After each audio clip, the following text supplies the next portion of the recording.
Welcome back. September is Prostate Cancer Awareness Month. About 300,000 new cases are expected to be diagnosed this year. Stephanie Stahl has details on a new campaign called Know Your Score, which encourages men to get screened and catch the disease early.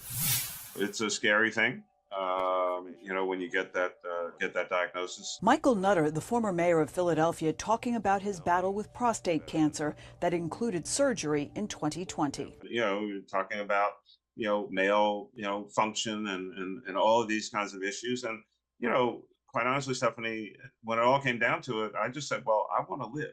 In addition to teaching and consulting, Nutter is also working with the American Cancer Society to help raise awareness with a new campaign called Know Your Score. Not just what the Phillies or the Eagles or the Sixers or the Flyers are doing, but there's another score, which is your PSA, and you need to know that number. A PSA blood test is the recommended screening for prostate cancer, which when found early is highly treatable. When I got the call,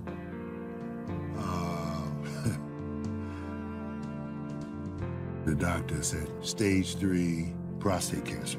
Former NBA basketball star Alonzo Mourning is featured in the new PSA. This Prostate Cancer Awareness Month, Know Your Score. Finding prostate cancer early could be life-saving.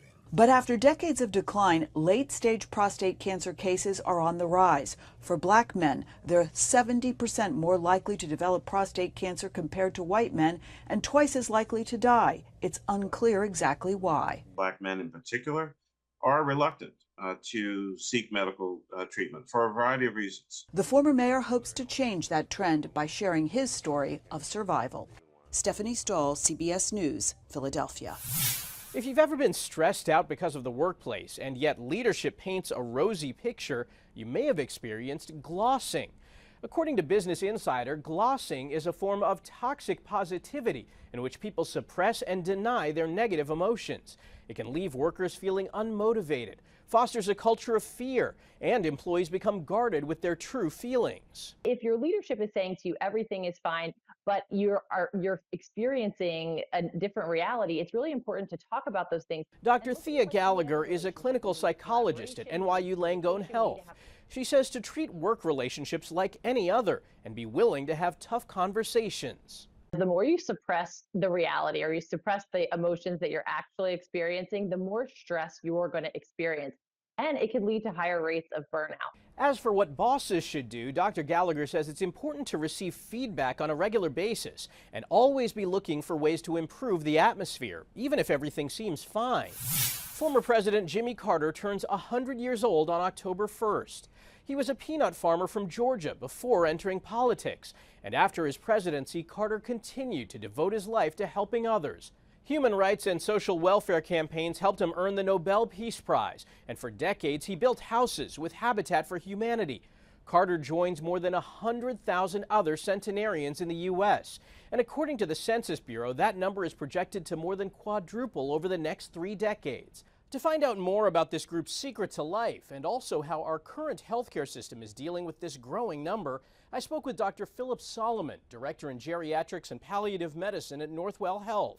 Thanks so much for joining us. We appreciate it. We're talking about centenarians, and there was a time that somebody living to 100 was a pretty unusual circumstance, but it seems to be happening more often now. Yeah, thanks for having me. I'm really happy to be here.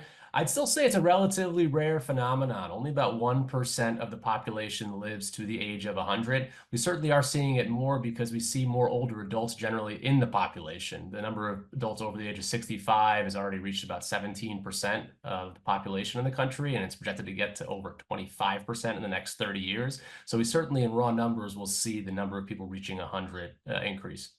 Are there commonalities? Are there certain habits that they have that may be attributed to why they live so long?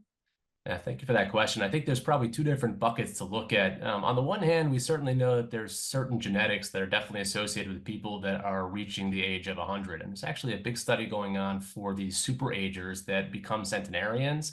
We know that certain groups of people are able to avoid some of the diseases that are more common with people that are older. And these are the people that are sometimes getting well past 100, even making it to 105 or even older than that.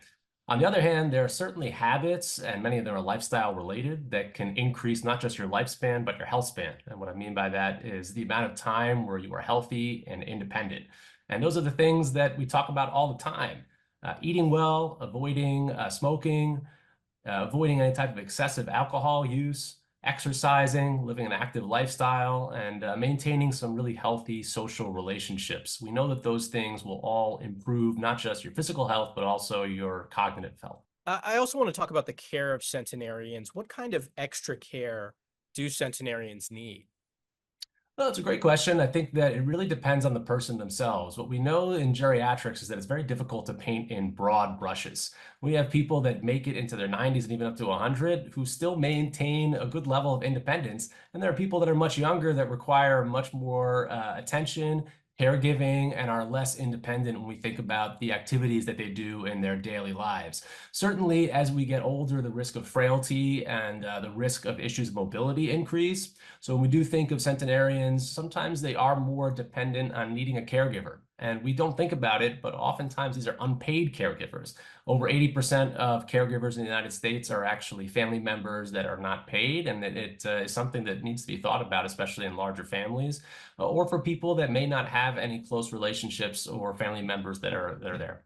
Former President Jimmy Carter nearing the age of 100. He's been in hospice care for 18 months. Is that unusual? It's definitely unusual. When we look locally here in New York, we actually have one of the shortest length of stays for hospice in the entire country. Part of that is because we probably don't have the recognition as a healthcare system to be referring to hospice earlier. Well, hospice is truly an insurance program through Medicare that is used for people that have a potential prognosis of 6 months or less. And oftentimes that's thought of as a general public, meaning that anyone who's on hospice is going to live for 6 months or less. That is not always the case. It means they have a certain medical prognosis and goals for their care that may align with what hospice care is. But we certainly have many patients that live well beyond those 6 months and can have their hospice care renewed for an additional 6-month periods. Having said that, 2 years on hospice is certainly much longer than I'd say most patients are on the program, but it's not unheard of either. Well, thanks so much for talking with us. We appreciate your input. Absolutely. Thank you so much for having me. After the break, a double lung transplant patient is getting ready to run a marathon. And making friends online is easy. Now tech companies want to help you do that in real life.